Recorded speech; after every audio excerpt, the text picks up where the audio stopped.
Welcome to a G&T review of Season 2, Episode 1 of The Boys. I'm Grimpedia, and alongside me is a good friend and fellow YouTuber, TRCAP. How we doing, my friend? Good afternoon. Now, when it comes down to it, The Boys has a fairly good reputation for its writing, but also its shock value. And that's just what we got in Episode 1 here. It was an hour of what the fuck moments, as well as setting the stage for Season 2. Definitely. Because it's the first episode, that'll be setting up everything. The plot opens up with a very heavy push to get Soups into the military while simultaneously keeping the public blind to the truth about Compound V and the backdoor habits of filthy corporations, the military, and superheroes.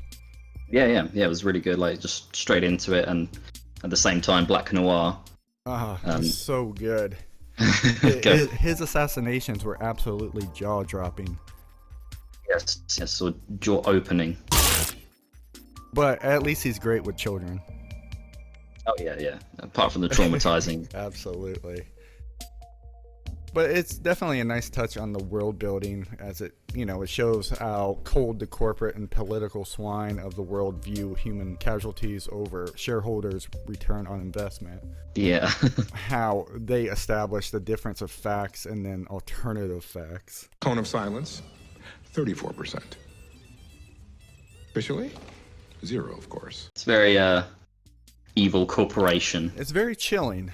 I'll say that because it's definitely a reflection of today's world. Maybe not wholeheartedly, it's not 100%, but there's definitely some of that happening behind closed doors. Definitely can't wait to see more of Homelander. Anytime he's on screen, I can't stop watching. I find it interesting that he delivers a eulogy the same way someone would deliver a political campaign. For America. Oh yeah, it's very, very obviously fake. yeah, him crying and getting teary-eyed and emotional. It's exactly how a sociopath would act. Oh, he is, yeah. He is. He absolutely is. I will save you. A lot of people say that he's a narcissist, but that's not really the case. It may be a side effect of being a psychopath.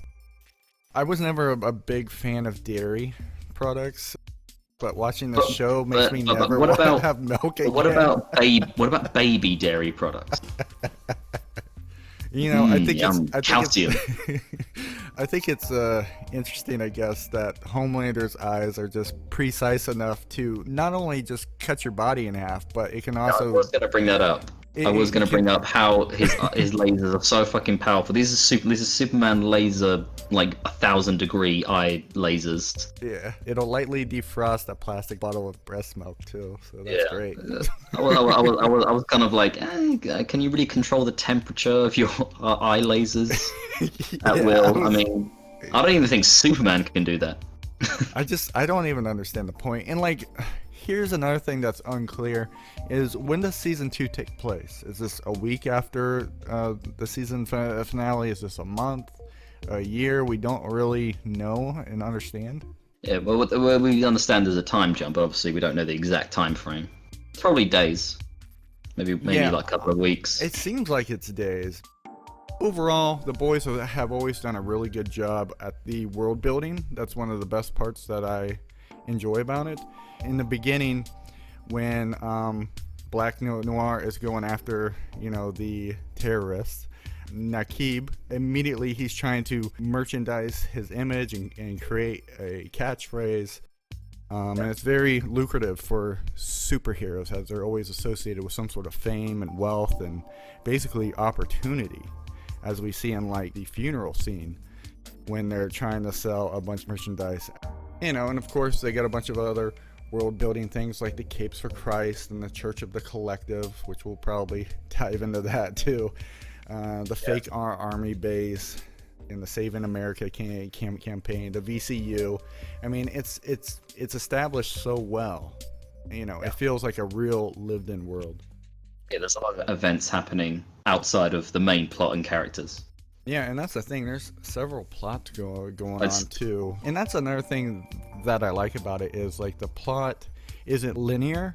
It's more like a spider web, right? Where like things branch off and they go into different directions, but eventually it just wraps around, you know?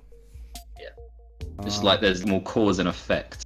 Now, what's your take on this? Because during the funeral scene, we see Starlight wearing her new outfit, and she's singing, and she's doing a bunch of press junkets and things like that. Definitely acting out of character from when we last seen her, when she said, no more red carpets, no more shows, no more bullshit. I guess that was more dressed to Stillwell. I mean, like when she was in charge, she wants to keep a low profile and just kind of do what she's told and, you know, toe the line and like pretend. Absolutely. I think she's not buying into it. She's just pretending. And that brings us around to Huey, because when we last see Huey, he and Butcher split up, of course. Not exactly sure why Butcher wanted him to go along anyways. You know, because what, was he going to blow Huey up too with Homelander and Stillwell? Did he want him to come with him? Yeah. Remember at the end of the finale of season 1, Huey goes through an arc of being like an insecure little boy to a man who rescues MM and Frenchie and Kimiko from the prison. And Butcher tells him, "You're a fucking pathetic cunt. And an insult to Robin's memory." So, cut to now, he's living in the basement of like a hawk shop, feeling alone and desperate. Yeah, that's where he left off in season 1, wasn't it? Huey was with Frenchie and MM and Kimiko. He wasn't with Butcher, was he? Nope. So I gotta know, Tom, are you a leg man or an arm man? Is it gay if I say dick man? Where's the closest ATM? This is where I start to take some issue with the actual plot. Meanwhile, while everything else is happening in secret, Huey and Starlight hatch a plan to burn Vought by obtaining and releasing Compound V to the public. Huey presents Starlight with a file for Gecko. It's not really established where he got the file. I guess it's fine. I really don't understand where he would get that file though. Yeah. Since he's underground. Mm. And then Starlight obtains that file and she stakes out the hotel where I guess he's known to frequent. I don't know how she knows that either, but she's just hanging out at this dingy motel. And despite looking very apprehensive and cautious when he's entering the hotel room, he leaves the blinds and the curtains open. I guess that's convenient for anyone with a camera phone. Then she uses that footage to blackmail him into agreeing to steal a sample of V. Yes. The Deep? What's your take on the Deep? I'm really liking what they're doing with him. Yeah, well, Like, in a weird way. He's just spiraling. Yeah, absolutely. It's an emotional roller coaster ride, because first I hated him, then I felt bad for him, now I kind of like him, but I'm starting to feel bad for him again because I'm realizing what's happening to him as I watch the show. One of the things I would nitpick, I guess, is like I much prefer the show and don't tell aspect of his character. I would much prefer this opposed to this. Tell her what? About your drinking, about your self-esteem issues. I don't really care for the exposition dumps versus like the symbolism, I guess, of things. I like to think about it more than just be told. Well, I guess exposition is more like being kind of told things like for the sake of the audience. Like I guess we did kind of know this about the Deep, but this is just like these two characters. Was it Archer, the Eagle? Archer? Yep. Eagle the Archer. Eagle the Archer. Yeah, who could that be referencing? Who knows?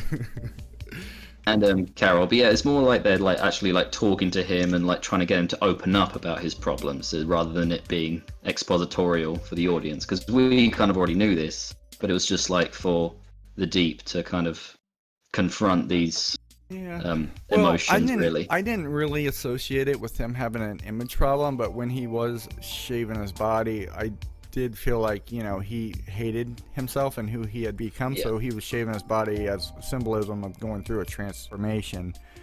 into somebody else. I don't know. It may take a weird spiral from here. I'm interested to see where this goes and where it leads to. Anyways, what has Frenchie been up to? Him and MM are trying to stay low. They want to like just get out completely because they're wanted nationwide. Yeah, absolutely. And then I did notice the girl, his girlfriend from the beginning of season 1 is back. Yeah, French lady. So I was curious about her, if she was gonna return or not, because she was interesting. Like, she was the one that blew up his apartment. I remember she had a scene with him where she grabbed him by the balls. Don't make me use that gas on you. So Yeah, they were partners. I'll be interested to see if she has a larger role in season 2. I mean, they probably have plans for her, but maybe just for the continuity. Like, oh yeah, we don't want to forget about her. Well, I think they're gonna try to set up some sort of love triangle between him, her, and Kimiko. I don't want that. I don't want that either. I really don't want that. Well, the whole Kimiko Frenchie thing, I kind of see romantic, but I also don't. It's more of like a really like deep friendship. It basically came off in season 1 as he wanted to drink her bathwater. It was just kind of strange because he had a pretty tough exterior in season 1, and then he kind of turned into a wimp by episode like 3 or 4. Yeah. Also, nothing really new with MM. He still wants to see his family, and he's making doll houses and furniture, which is kind of symbolic of his desire to see his kid again. Yeah. Yeah, he's getting very anxious the more and more he gets dragged into the... Yeah, really aggressive towards Huey, which is kind of the next plot point, which is Huey who's feeling alone and desperate because he basically has nothing now. He doesn't have his dad. He doesn't have his fiance because she died. He doesn't have Starlight. And all he has is the boys. So he tries to take leadership of the boys since Butcher's gone. Yeah, and they don't trust him. No.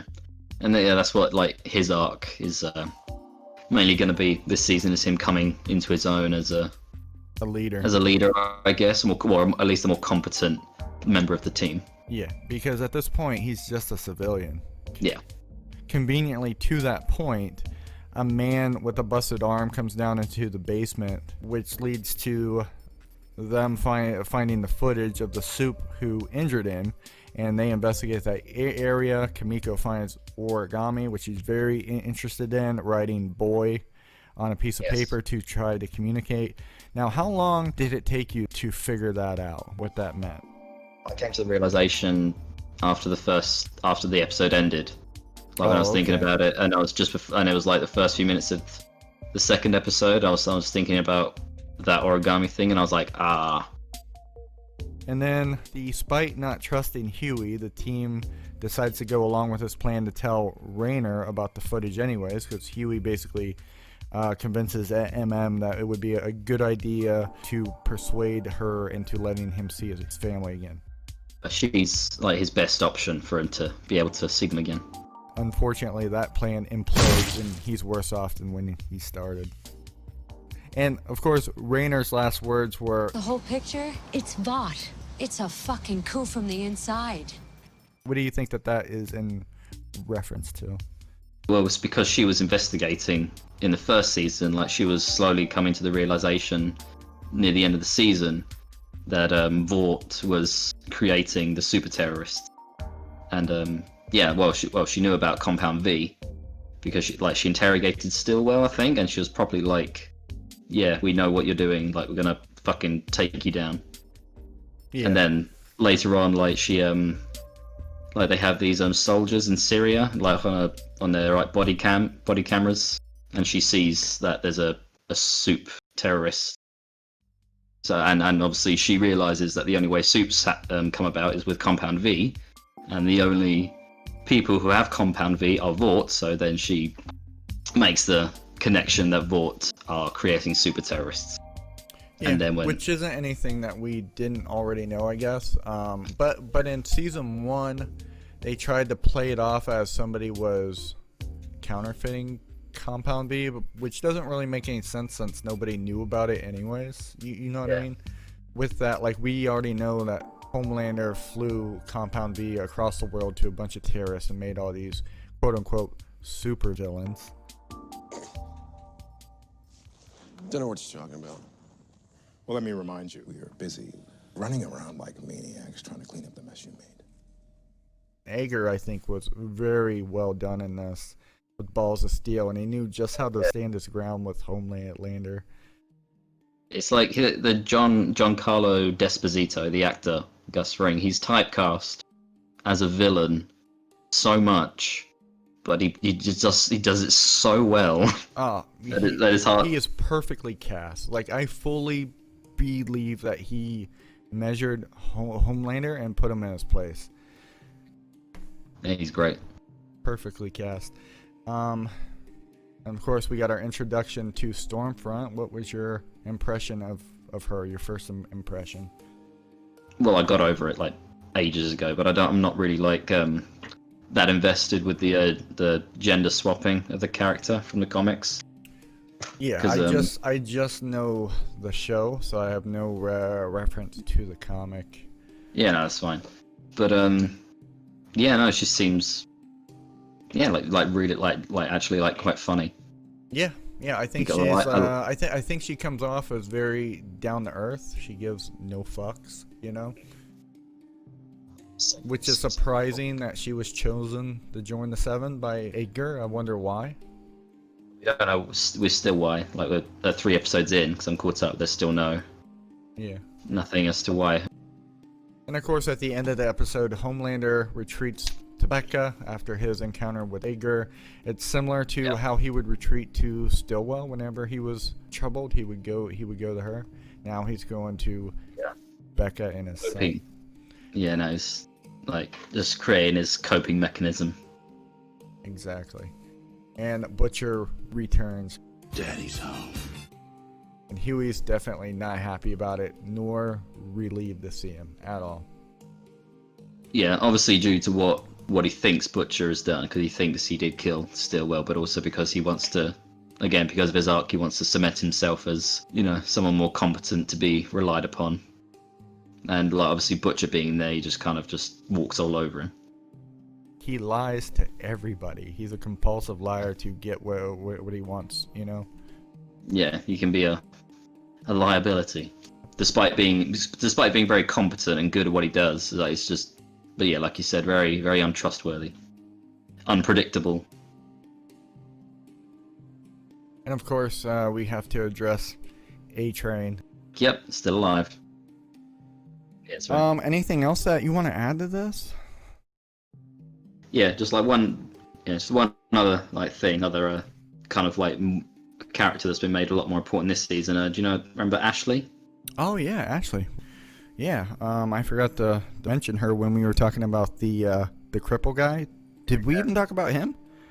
No, we didn't talk about the Daredevil clone. Okay, well, go ahead, sir.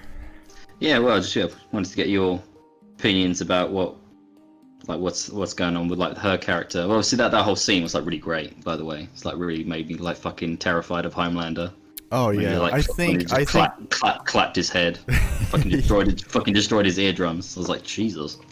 Absolutely. But yeah, I think it's well consistent within his character to recommend Ashley, because he knew that he could manipulate her, and he knew that she knew the job as well, so she was a good fit, and that he could intimidate her.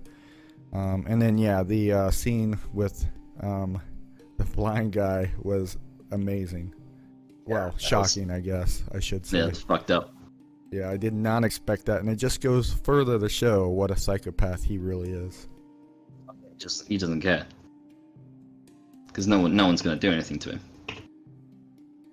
But yeah, what do you think that's going to like lead to with Ashley? Because she's obviously like really like fucking scared for her life, and I think I guess kind of hates Homelander. Where's that going to lead? Is she going to like turn? Or well, that's what I think. Or be killed, maybe. I think she's gonna try to betray him one way or another. She's not gonna stay a scared little mouse forever. I don't think. No. Like Homelander, like the actor, like he's so great. Oh, he's perfectly cast too. He's another one that's just perfectly done. He's so good. Like the character and the acting. I Just, mean, they were all good. mwah. They're all good Yeah. actors. I don't think Oh, anybody yeah, no, was they like are. miscast. Absolutely. I think everybody's Yeah. pretty well done, and they do a good job of what they do. My favorite character is Maeve, who got absolutely no screen time in episode 1, which always disappoints me because she barely got any in season 1. It's alright. She gets more like in the next episodes. Yeah, but I just like her because I can relate most to her as she's cynical because she was a disappointed idealist, essentially. And she uses like her indifference as a defense mechanism to protect herself from Homelander, so. Yeah, she's an interesting one. Yeah, what I want to find out like from the 7 like characters is Black Noir, because obviously first episode, I feel like he's just going to get more backstory. Yeah, I have a feeling that we'll definitely get his backstory. Here's the thing about him, though. Homelander says... What made you think I would ever allow a cripple into the 7? But it's like, is Noir not a cripple because he's mute? Or does he just not talk? We just don't know. Yeah. Well, even if he was, is that... I guess that is a cripple. That is disabled, but... Yeah. And to a certain extent. And like, if I was running a team of soldiers... I wouldn't want the mute guy because communication is like one of the most important things to a team. True, but that's why he goes solo, isn't he? He's a solo op. Yeah. He always does missions on his own, regular, I guess. Yeah. Yeah. And it makes me wonder more about his powers. Yeah, because he like survived that explosion. Yeah, like and point he's super blank. Stealthy. Yeah. Yeah, and he's like a ninja, but he's also like indestructible, like Wolverine. Yeah, it's interesting. So is he like an incredibly like mega like lab experiment from Vought? I don't know. Could be. Yeah, he very well could have had the same upbringing as Homelander. Fuck, he may even be like Homelander's brother. Who the fuck knows? You know what I mean? Who knows? We just don't know yet. Yeah, it's like he's intentionally like mysterious, so they're gonna like do something with him. Absolutely. And then, of course, I found the PR market research absolutely disgusting as they tried to figure out the best buzzwords to manipulate like a large group or certain demographics. Yeah. Like a demo group. Yeah. And that's something that's describe a terrorist. Yeah, like that's something that does happen in today's world. Oh, There's tons of PR market research on things like this, especially for politics. Yeah, but this is obviously like satirizing it and parody, but it does happen. Just for episode 1, how would you rate the world building of this episode? The world building, I'd say like a 9. Yeah, I think it's top notch. I think it always has been. I never have a problem with the world building and its continuity. I think it's really well done. Yeah, it's really good. You're not like questioning like, well, what the hell's happening over here when this is happening. It's like it fills in those gaps. Like even if it's just for like a minute, it fills in the gaps. So you can't really criticize that it doesn't do that. And because you know all the players involved, you know what's going on around like the central characters. Like you got the main characters in the middle, then you got like the outer ring of the other stuff going on around them. And like I said earlier, it was like I feel like this is an actual lived-in world. Like it feels real. Oh yeah, absolutely. So they did an amazing job with that aspect. How would you rate the character work of episode 1? Well, it's all like completely consistent with the first season, so I can't really like downgrade it at all. Like it's just 9, 10. Yeah, just for the sake of like they're being consistent. Like there's no. I would agree. I would agree. It's consistent, and they're moving it forward. The Deep is going further down his path of his self-image issues. and Frenchie are still exactly the same. The only thing that's different is they're gonna give obviously Huey a new arc because he just went through an arc, so they can't just have him. Not go for the same one. That'd be boring. Exactly. So he's going to go through a new arc. Yeah, that's good. Yeah, top-notch stuff on the characters. Everyone's getting development. Exactly. That's like one of the things I love most about this show is every character is so like fleshed out and deep, and like they're not caricatures of a bad guy or a good guy. Just so Characters. well done. What about the plot? How would you rate the plot of this first episode? I'm really invested. Like again, because like just saying with the character work, the plot is consistently continued on into this next season. But Yeah. now it's like really ramping up, and I think we're going to get somewhere, like some real big consequences by the end of the season, like with the whole super terrorists getting involved, and now like more and more, like sooner and sooner that all the seven are going to be in the military, by the looks of it. Yeah, I think it's really gonna pop off. The only thing I take issue with is the contrivances of, you know, like the open windows, the file, and then the guy with the broken arm that comes down, which leads them to the video footage. That all sounds real familiar from an earlier debate. But yeah, I don't know. And like here's another thing I wanted to address, like with Gecko in that footage. The footage is from the back of him. You can't even like see his face and stuff, and it's like that's not really good blackmail material when you can't really tell who it is. But like, she's like, I'm gonna put this on Facebook, and it's like it's a video of his back.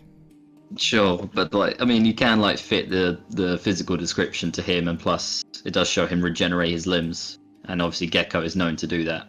I mean, that's fair. I don't know how much more was on her footage, but it just showed like the guy hacking. And like the other thing, well, no, the other thing isn't important because like I thought it over, and it is consistent. But I was thinking about like, how do you blackmail a prostitute because they're already out in the public, but it's his side gig, so I kind of they're not. Yeah, he's not like. Yeah, he's not publicly advertising it. Right. He's not got billboards. I was like, hey, chop off my dick for $1,000. Yeah, exactly. Secret side hustle. Exactly. It's not public. All right. Well, we'll try to continue to upload these week by week, and people can check out our review where we just talk about The Boys and its plot, characters, and world building. Until next time, we'll see you guys later. Bye-bye. I will die on this hill. I could do this all day.